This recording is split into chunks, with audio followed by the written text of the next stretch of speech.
대불정경 또 보겠습니다. 지난 시간에 본 것은 아난다 존자가 제 부처님께서 힌트를 계속 주는데 3번에 걸쳐서 암시를 주셨는데 그거를 왜가 중요한 건 아닐 수는 있겠죠. 열반의 암시를 주는데 아난다는 부처님께 더 오래 사시라고 권하지 않았다. 3번에 걸쳐서 부처님께서 똑같이 말씀하시고 그래도 여전히 못 알아들으니까 부처님께서는 이제 가라 아난다야, 이제 가야 할 시간이니라. 그래가지고 아난다는 자리에서 일어나가지고 절하고 적당한 거리에 가가지고 나무 아래 앉았다. 근데 그 이유는 지금 여기 대불정경에서는 악마의 이야기를 합니다. 악마가 뭐 귀를 막았다 이런 건 아니지만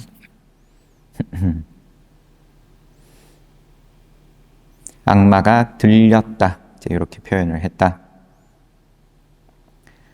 12가지 전도몽상 이런 이야기도 나왔고 12가지 전도상으로부터 자유로운 사람만 악마의 영향력에서 자유롭다. 예를 들면 마하모칼라나 신통제일인데 그냥 아라한이면 그래도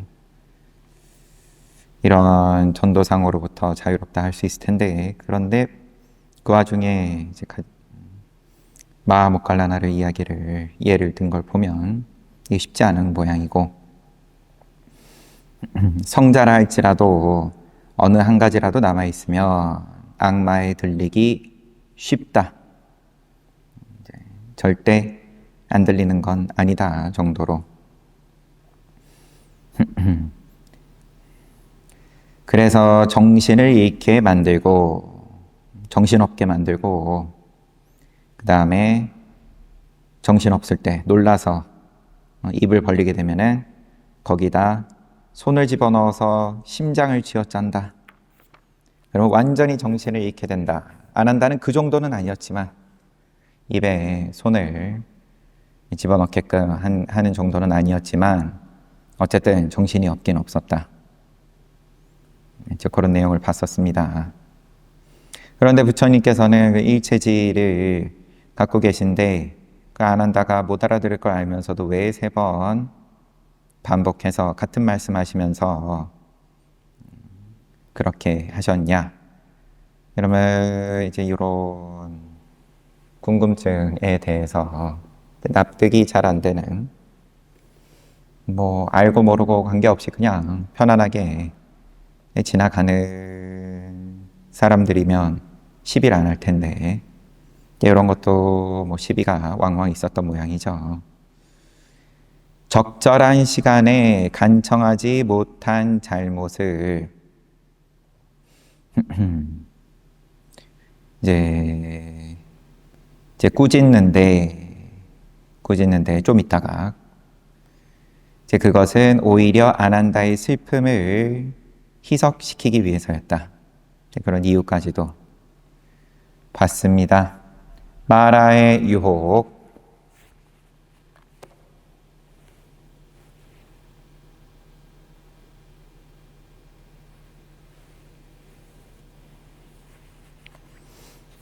아난다 존자가 부처님 앞에서 물러났을 때였다. 부처님 앞에 마라가 나타나더니 부처님 이제 반열반에 드십시오. 선석께서는 반열반에 드십시오. 지금이야말로 부처님께서 반열반에 드실 때입니다. 이 마라는 부처님을 평생을 뒤에서 계속 따라다녔죠. 성도하실 때에도 갖은 방해를 하다가 결국은 실패를 하고 그러고 이제 본인이 마라가 이제 약속을 한 게 자기가 끝까지 따라다니면서 부처님께서 조금이라도 탐진치를 일으키면 그때 해코지를 하겠다. 그러면서 계속 함께 한 건데 몇 차례에 걸쳐서 또 등장을 했었습니다. 중간에도. 지금 이제 요 타이밍에 마지막에 임박해가지고는 또 나타나요. 반열반에 드실 때입니다. 부처님께서는 이전에 저한테 이렇게 말씀하셨습니다. 악마야, 다음과 같은 상황이라면 나는 반열반에 들지 않을 것이다. 나의 비구 제자들이 교설에 정통하지 못하고 사막의 가르침을 잘 연마하지 못하고 올바른 행위를 하는 데 있어 스스로 확신하지 못하고 광대한 지식을 구비하지 못하고 가르침을 기억하지 못하고 출세간으로 인도하는 가르침에 입각해 실천하지 못하고 정명과 같은 온당한 실천법을 채택하지 못하고 수행 생활에 정착하지 못하고 자신이 배운 스승의 가르침을 남에게 설하고 가르치며 시설하고 세우며 연설하고 분석하며 명백하게 설명하지 못하고 논쟁이 일어날 경우 정당한 근거에 입각해 외도의 도리를 철저히 논파하지 못하고 경이로운 가르침을 연설하지 못한다면 나는 반열반에 들지 않을 것이다. 부처님, 그러나 지금 부처님의 비구 제자들은 쭉 똑같이 이야기를 하면서 부처님의 비구 제자들은 이걸 다 잘 합니다. 교설에 정통하고 사막의 가르침을 잘 연마하고 쭉 이야기를 하고 경이로운 가르침을 연설하고 있습니다. 그러니 부처님께서는 이제 반열반에 드십시오. 선석께서는 반열반에 드십시오. 지금이야말로 부처님께서 반열반에 드실 때입니다. 마라는 계속 말했다. 부처님께서 이전에 저에게 이렇게 말씀하셨습니다.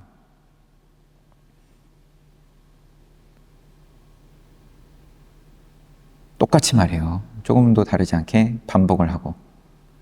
그런데 지금 제자들은 다 잘합니다. 마라의 부추김은 계속되었다.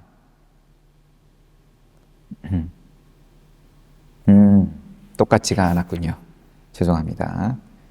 다 똑같은데 부처님께서 이전에 이렇게 말씀하셨습니다. 나의 비구 제자들이 하면서 쭉 말씀을 하셨고, 두 번째로 나의 비구니 제자들이, 세 번째 나의 제가 제자들이, 선남자들이, 그리고 또 나의 여자 제가 제자들이 교설에 정통하지 못하고 사막의 가르침을 잘 연마하지 못하고 쭉.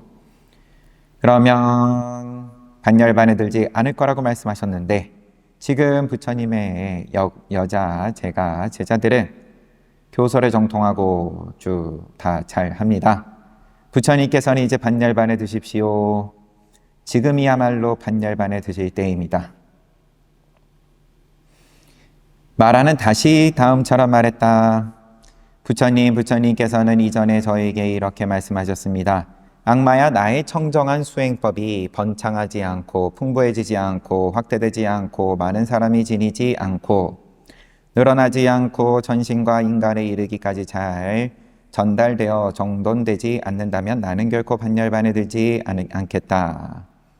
이렇게 말씀하셨습니다. 그런데 지금 부처님의 청정한 수행법은 번창하고 풍부하고 확대되었습니다.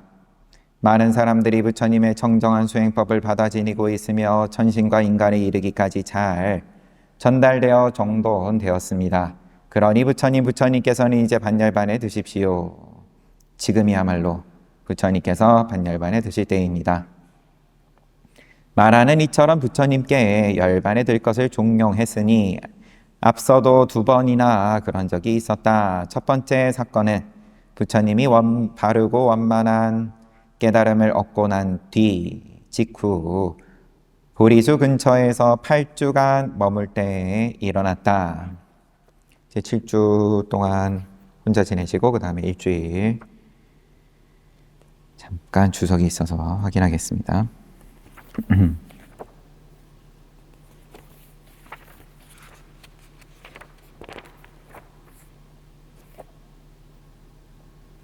역자 주 12번.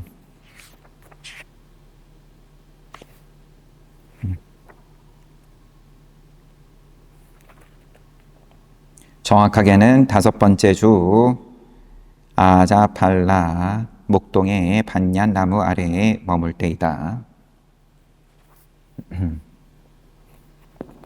그때 악마는 부처님에게 이렇게 말했다. 부처님이 되고자 하는 목적으로 바라미를 충족한 결과 당신은 부처님이 되었습니다. 당신은 이제 바르고 원만한 깨달음을 얻었습니다. 그런데 중생의 복지를 위해 교설을 펴러 이곳저곳으로 돌아다닌들 무슨 이익이 있겠습니까? 그러니 부처님께서는 지금 반열반에 드십시오. 두 번째는 부처님이 사암파티 브라만 신의 천신의 법을 브라만 천신의 법을 설해달라는 요청에 응낙했을 때이다. 깨달음을 얻은 후 8번째 주에 부처님은 아자팔라 반얀나무 아래에 앉아 있었다.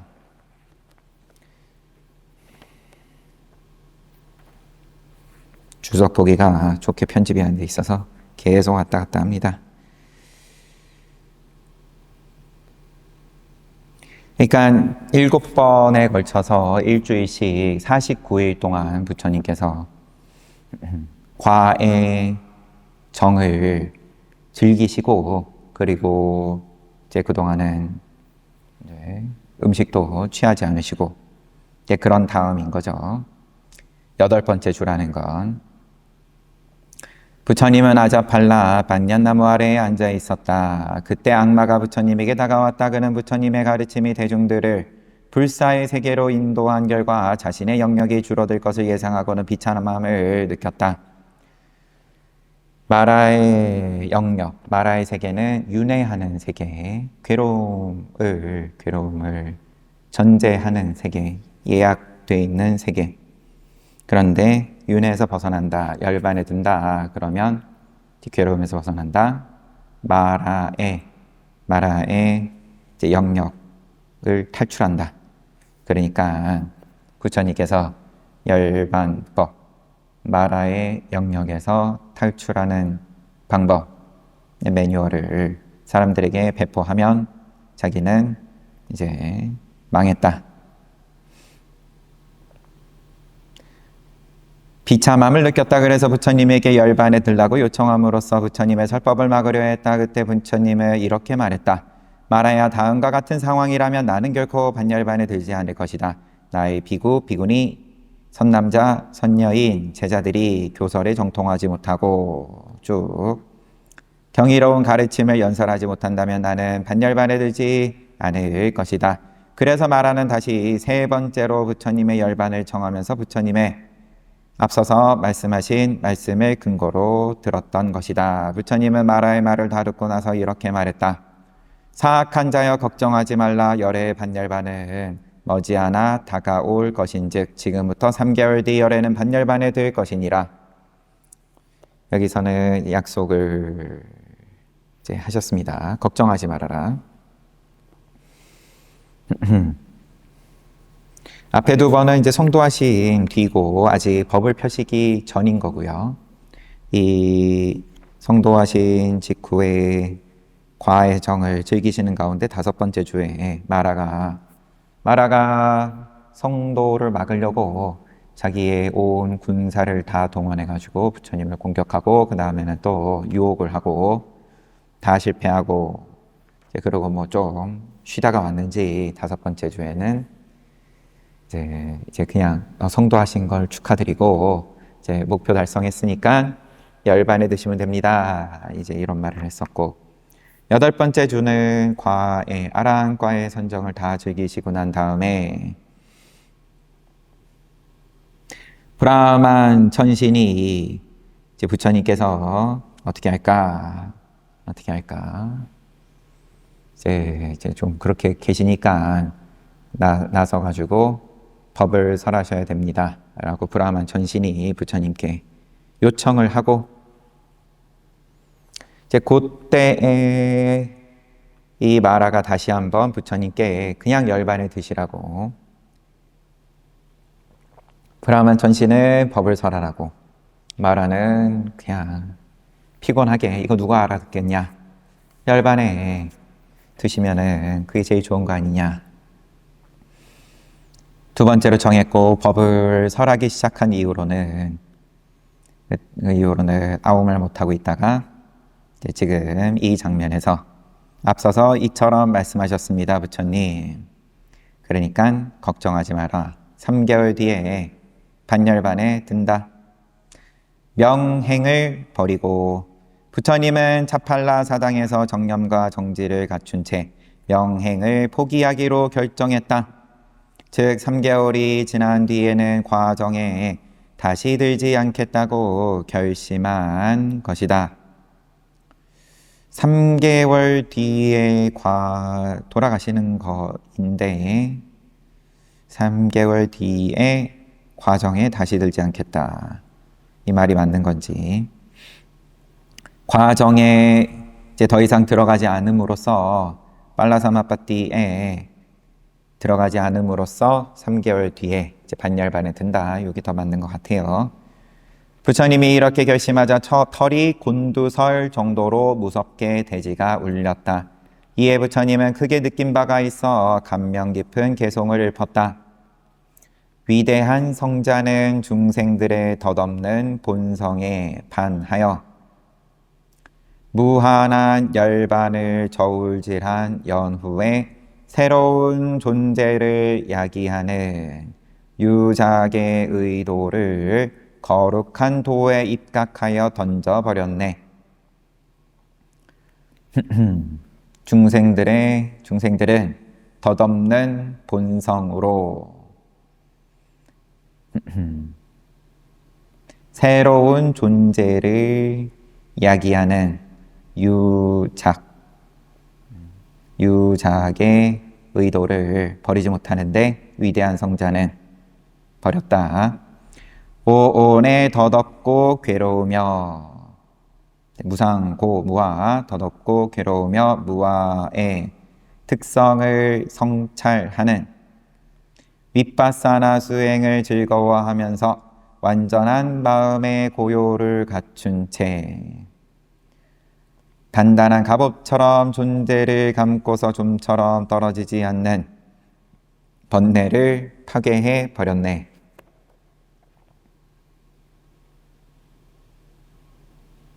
발리어를 직역하면 다음과 같다.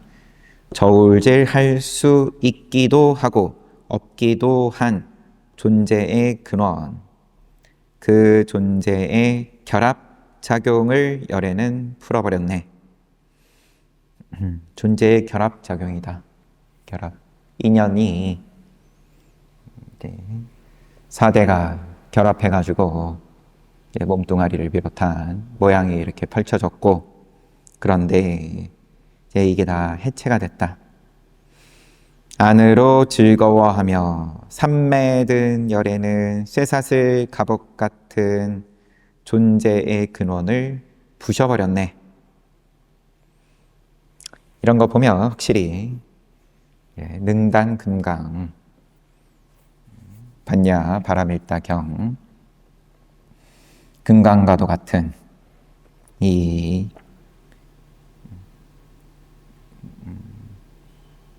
좀처럼 풀리지 않는 쇠사슬 갑옷을 능히 박살냈다, 부숴버렸다.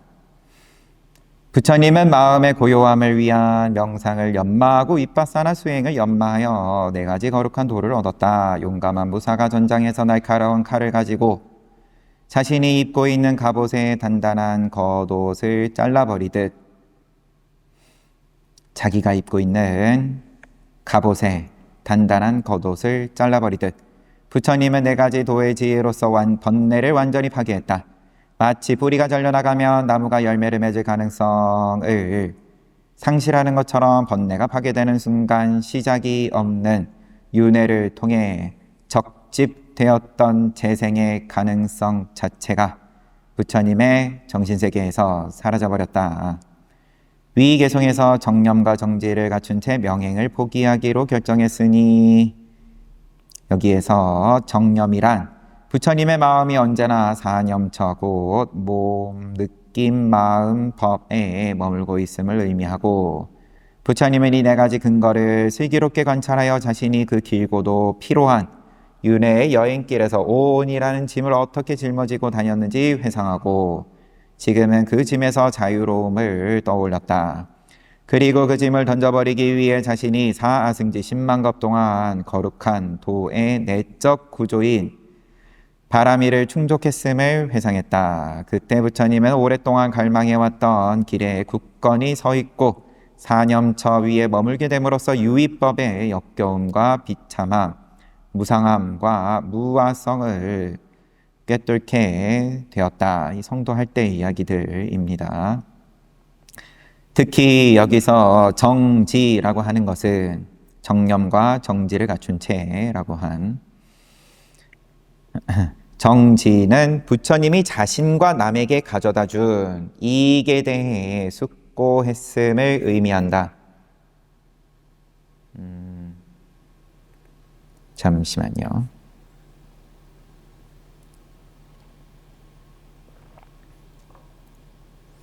위 개송에서 정념과 정지를 갖춘 채 명행을 포기하기로 결정했으니 이건 뭐가 좀 안 맞아요. 개송에 나온 문구가 아니기 때문에 그냥 뭐 앞에 위 개송이 아니라 앞에서 경전 요 이제 초반에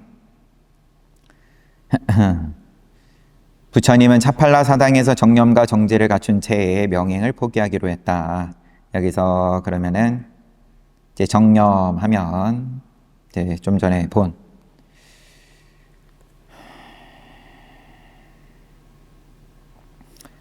부처님의 마음이 언제나 사념처에 머물고 있음을 의미하는 거고, 정지는 부처님이 자신과 남에게 가져다 준 이익에 대해서 숙고하는 것을 의미하고, 자신의 이익으로는 보리수 아래서 성불했다는 것이고 남의 이익으로는 법을 설하여 대중들로 하여금 고통의 윤회의 고통에서 해탈을 얻게 했다는 점이다. 이제 석 달만 지나면 즉 외사카월의 보름이 되면 부처님의 이러한 임무가 끝에 이를 것이었다. 그래서 부처님은 지혜에 입각한 이러한 깊은 사색을 통해 명행을 포기하기로 결정했다. 여기서 명행이란 두 가지 의미다. 한 가지는 업의 힘으로 정신적, 육체적 현상들을 지속적으로 유지하는 것으로서의 명행, 그리고 다른 한 가지는 목숨 유지의 과정, 이제 목숨 숫자 써가지고 수행이라고 봤었죠. 정신적, 육체적 현상들을 연장하는 것으로서의 명행이다. 부처님이 명행을 포기했다는 것은 3개월 뒤에 과정에 들지 않겠다고 결의했음을 의미한다. 부처님은 외사카월의 보름까지만 과정에 들 것이다. 그러한 결의에 의해 부처님은 사실상 3개월 넘어서까지 목숨을 연장할 수 있는 조건을 포기한 것이다. 그러면 이제 요 말대로 보면 과정을 3개월 뒤에 내려놓겠다. 그럼 그때 내려놓으면서 바로 반열반에 드신다. 부처님이 명행을 포기하자 대제는 6가지 방식으로 진동했다. 동쪽에서 서쪽으로, 서쪽에서 동쪽으로, 남쪽에서 북쪽으로, 북쪽에서 남쪽으로 흔들거렸다. 또 위에서 치솟았고 아래로 내려앉았다. 1만 세계 전체에 걸쳐 이런 현상이 일어나자 사람들에게는 소름이 돋고 몸에 털이 곤두서는 공포가 엄습해왔다. 명행을 포기한 부처님은 3개월 후에 그처럼 오랫동안 끌고 왔던 몸이라는 짐을 내려놓을 수 있다는 생각에 희열과 만족감을 느꼈다. 이 기쁨이 매우 강렬하여 앞서와 같은 감동의 개송을 읊은 것이었다. 이처럼 부처님이 크나큰 희열에 못 이겨 개송을 읊었다는 사실은 부처님이 명행을 그만둔 것이 악마에게 굴복한 결과가 아님을 보여준다. 만일 악마가 두려워 그의 말에 굴복한 것이라면 어떻게 즐거운 개송을 읊을 수 있었겠는가. 이런 시비도 또 있는 모양입니다. 그러면 부처님께서 정명을 사실 수도 있는데 왜 일찍 가셨냐? 왜 여든에 가셨냐? 이제 이거 가지고 또 충분히 뭔가 이상하다라고 생각을 하고 아니면 각자 자기들 식대로 각자 뭐 이런 말 저런 말 할 수 있는 주제이죠.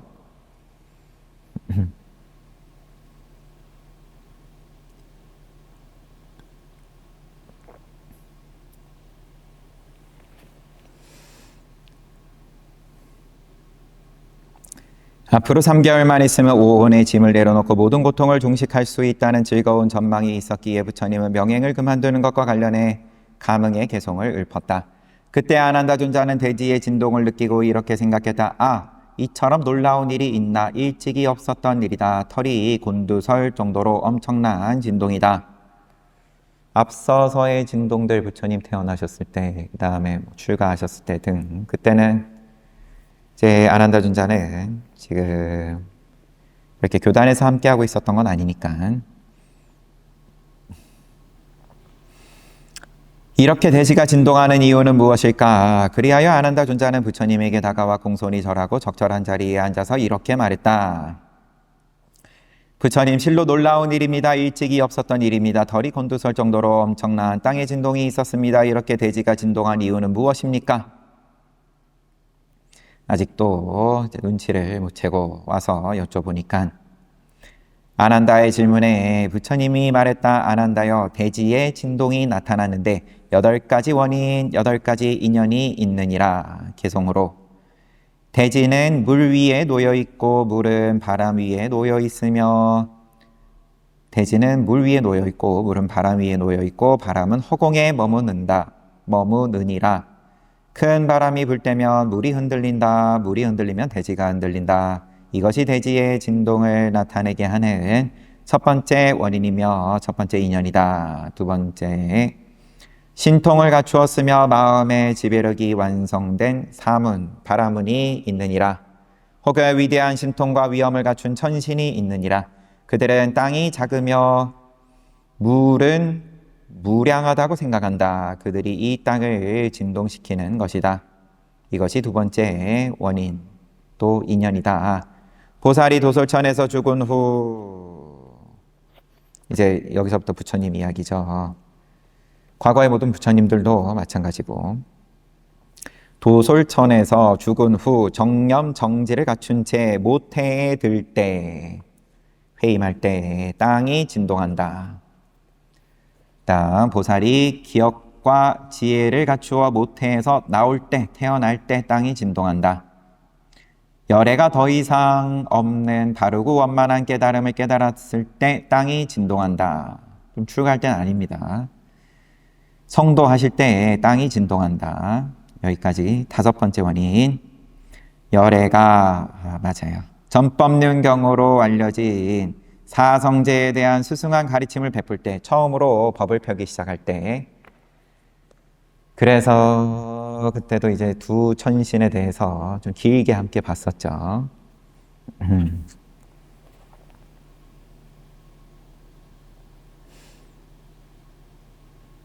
그렇게 땅이 진동하는 것을 앞서서 땅이 진동할 때는 못 느꼈다가 처음으로 법을 설하실 때에 땅이 진동하고 이제 이걸 느끼고 두 친구 중에 한 명이 느끼고 가서 부처님께 법을 듣고 다른 친구도 데리러 가고 이제 이런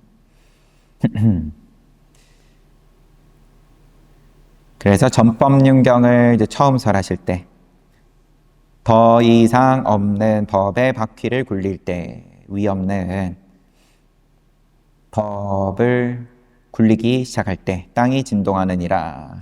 열애가 정념정지를 갖춘 채 명행을 제거할 때 땅이 진동하느니라. 지금 그 다음 마지막, 열애가 오온의 어떤 부분도 남기지 않고 반열반에 들 때 땅이 진동하느니라. 이것이 대지의 진동을 나타내게 하는 8번째 원인이며 8번째 인연이니라. 대지는 우주의 구성 원소들이 불안정할 때 진동한다면서 이제 설명이 시작되는데 8개가 이제 순서대로 다시 한 번만 확인하면 원래 한 번씩 흔들린다, 뭐 그런 느낌이고요. 첫 번째 원인은 대지는 물 위에 있고 물은 바람 위에 있고 바람은 허공에 있고 그래서 흔들린다.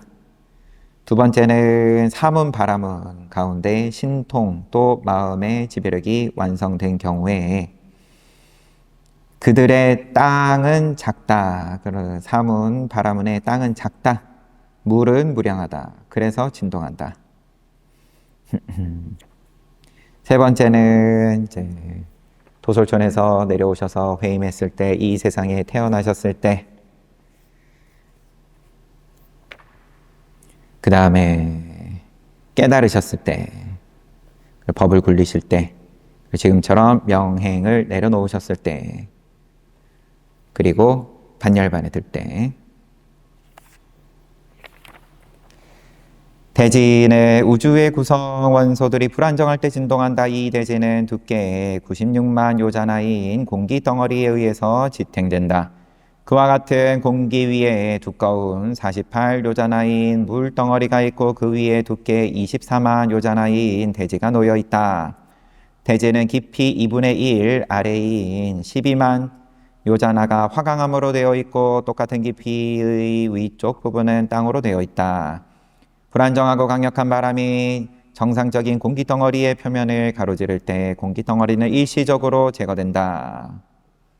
그러면 더 이상 공기덩어리가 물덩어리를 지지하지 못한다. 그때 물덩어리는 갑작스레 떨어진다. 그러면 대지도 갑작스럽게 내려앉는 것이다. 그러다가 바람이 다시 고요해지면 공기는 정상화되어서 물덩어리를 지지하는 기능을 되찾아 다시 솟아오른다. 이것이 대지를 솟아오르게 만드는 것이다. 그리하여 원소의 불안정한 상황에서 비롯된 강력한 바람이 대지가 진동하게 되는 원인이다. 이러한 현상은 매우 자주 일어난다. 그러나 그 두께 때문에 대지가 갑자기 꺼지고 솟아오르는 것이 잘 인식되지 않을 뿐이다. 다음으로 대지가 진동을 일으키는 원인은 신통력을 지닌 인물이 그와 같은 자신의 힘을 발휘하는 데 있다. 그들은 우선 집중 대상으로 물을 사용하는 선정에 몰입한다. 그런 뒤 땅이 뒤집어지도록 한다. 그들이 땅을 진동케 하는 데에는 몇 가지 고상한 목적이 있다. 예를 들어 모칼라나 존자는 사람들에게 종교적인 영감을 불러일으킬 목적으로 사카가 사는 궁전이 외자 얀타를 흔들리게 했다. 그리고 상갈라키타 3인은 무언가를 문의하기 위해 같은 일을 했다. 상갈라티카 어렸음에도 불구하고 3이었음에도 불구하고 이렇게 이제 신통에 뛰어난 인물의 소개로 지금 넘어가요.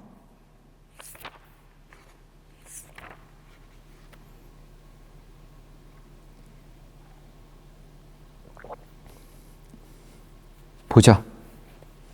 마하나가 존자의 조카였던 상갈락티카 3인은 여기도 부처님 제자이니까 비구 승단에 처음 들어와 머리를 깎는 동안에 아라한과를 증득했던 수승한 자였다. 머리를 깎는 동안에 머리 이렇게 깎아주는데 아라한과가 됐어요. 대단한 전생 인연입니다.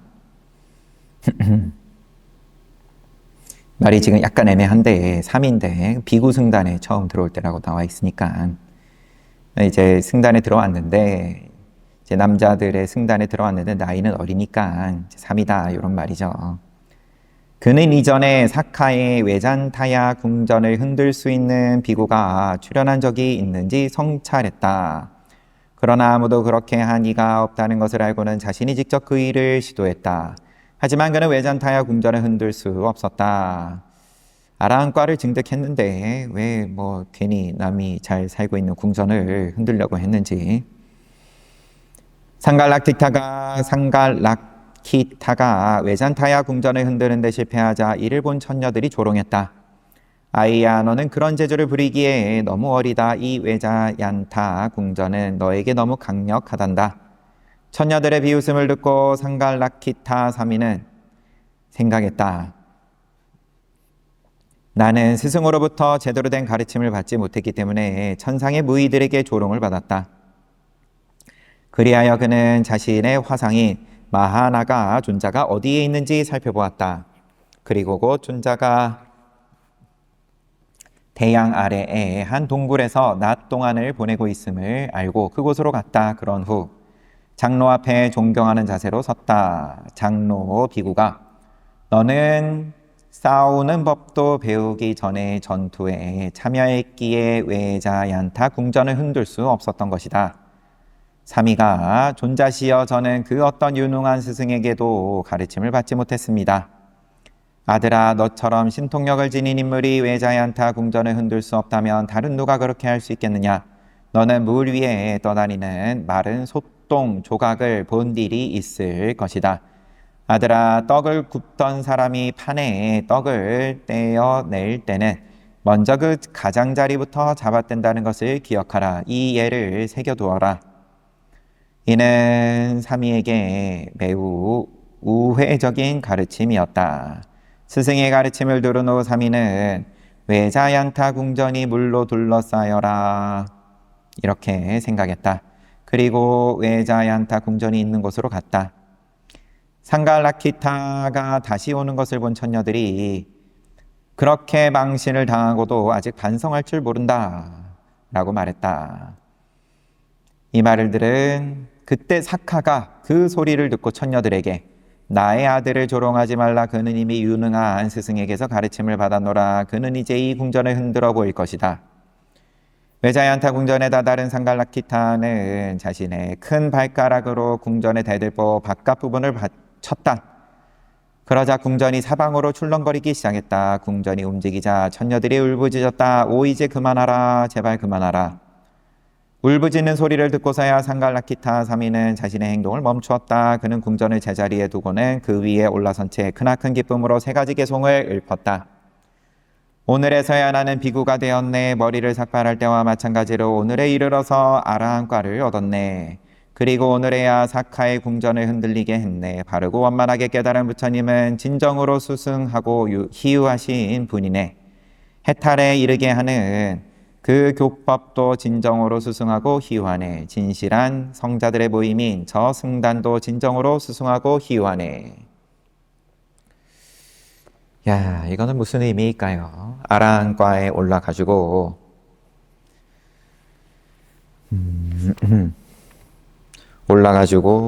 그러면은 외자얀타 궁전을 흔들려고 했다. 좀 다소 의역을 하자면 그러면 이제 천상의 궁전 이야기인 거고 이제 이 정도도 얼마든지 부셔버릴 정도로 내가 이제 이런 궁전에 대해서 천상 세계에 대해서 갖고 있는 나의 집착을 이런 거 모양 이쁘다 하고 보고 또 가지고 싶고 여기 살고 싶고 그러한 마음을 내가 이제 내려놓는 데 있어서 이게 쉽지 않았지만 그래도 조금 이미 아라한과를 얻었다고 했는데 머리 깎을 때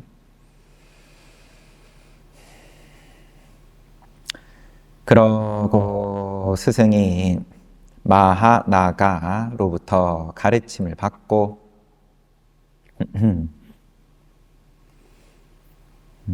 또 이 가르침이 구체적이에요. 물 위에 솥동 조각이 물에 떠다니는 거 본 적 있지? 그 다음에 또 떡 구울 때 판에서 가장자리부터 잡아떼는 거 알지? 그러니까 요거 참고해. 그런 식으로 이제 궁전을 흔들었다. 가장자리부터 흔들었다. 그리고 밑에 이제 물이 있어라 라고 생각하니까 물이 생겼다는 거겠죠.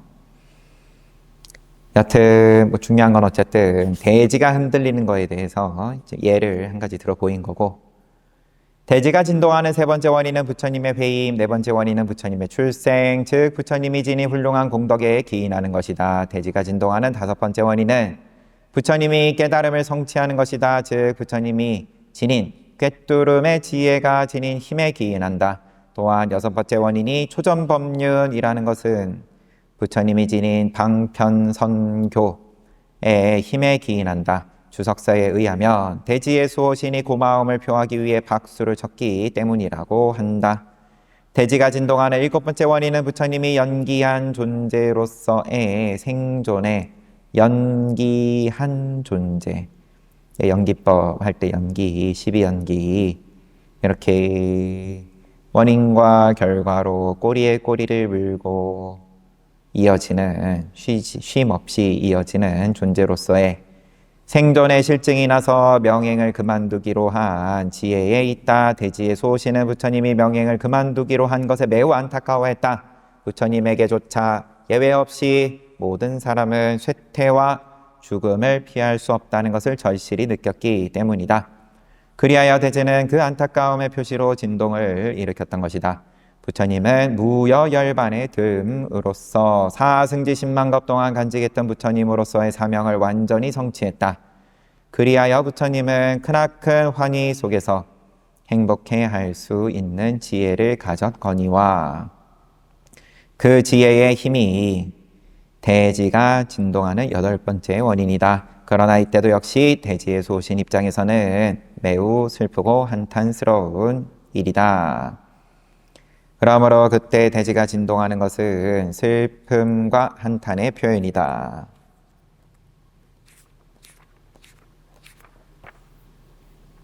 이런 거는 이제 주석서 및 독주 주석서의 내용이다.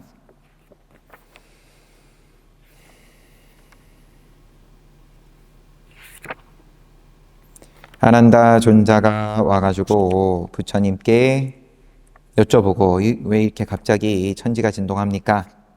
부처님께서 그 이유에 대해서 지금 8가지 원인과 8가지 인연을 쭉 말씀을 해 주셨고 그러면 명행을 내려놓으셨구나 당연히 알 텐데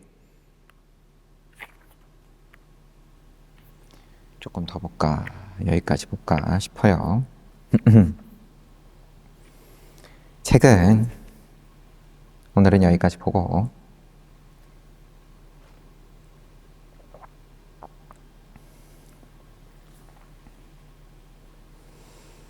대지의 진동에 대해서 또 이제 좀 상세하게 쭉 이야기를 보여주셨는데 대지는 원래 진동한다. 지진 원래 일어난다. 첫 번째.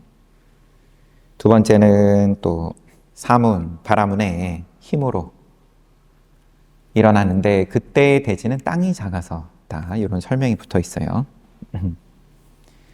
사승지 10만겁 동안 바라밀 행을 10바라밀을 지금 이야기를 하는데 근본불교에서 우리는 보통 6바라밀 얘기를 하고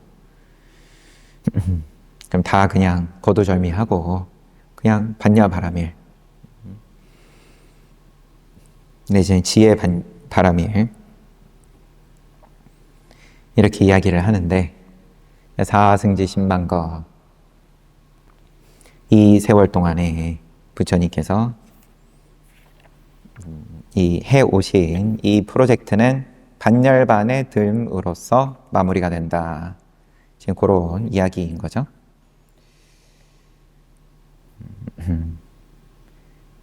무여열반의 듬으로써 사승지 10만겁 동안 간직했던 부처님으로서의 사명을 완전히 성취했다.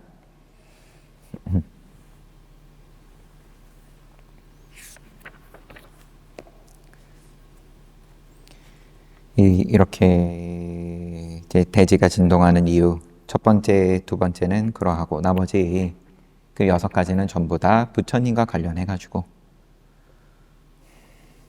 땅이 슬퍼한 거다. 이게 다 주석서입니다. 대지는 땅이 기뻐한 거다. 법륜을 굴리실 때 기뻐하고 이제 명행을 내려놓고 또 열반에 드시고 할 때는 또 슬퍼하고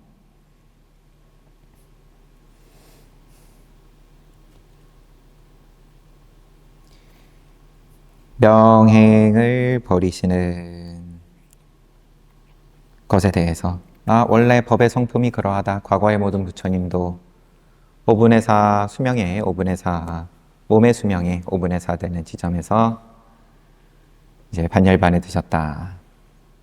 이런 설명으로는 이게 좀 논쟁이 많이 있어 온 모양이고 지금도 있는데 제가 그렇게 관심이 없는 건지는 모르겠지만 그러다 보니까 그럼 부처님께서 왜 일찍 하셨냐? 그때 제자들은 아난다 존자를 책망하는 거고, 다들 아라한들인데 1차 결집 때 500명의 아라한 대중들이 모여서 경과 유를 정리하는데, 아난 존자가 경을 정리를 하는 중간에 아난 존자 일기 보면 그때 이야기를 꺼내가지고 이제 지적을 받는 걸로 이제 묘사가 되어 있는데, 여기서는 또 뭐라 그러는지 뒤에 또 이제 보면 되는 거지만, 그러면 그들도 다 아라한들인데, 그러면은 부처님의 일체제에 대해서는 누구보다 더 잘 알고 또 믿음이 있는 제자들인데, 아난 존자는 또 왜 그러면 책망을 받았냐? 어쨌든 이렇게 마라의 영향으로 정신이 없었기 때문에. 그러면 뭐 소임자였으니까 책임져야 되는 위치니까 혼난 거고. 그거는 그런데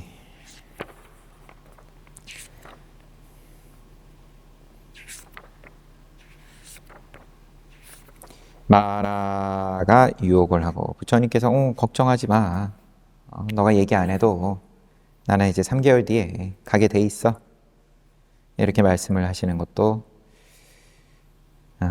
좀 또 논쟁거리였던 모양이고, 마라에게 부처님께서 그러면은 고개 숙인 거냐,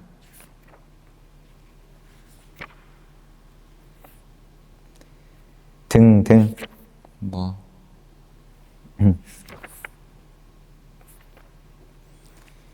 그렇습니다.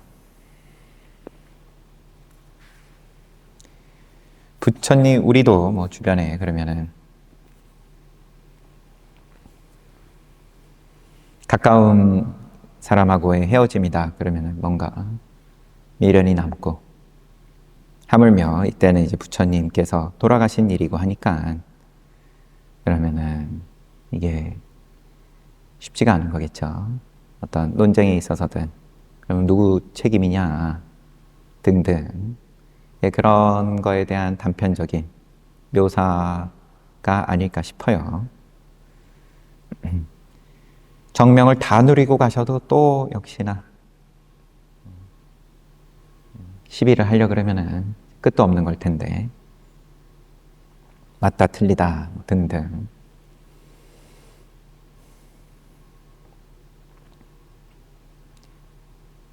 잘 봤습니다.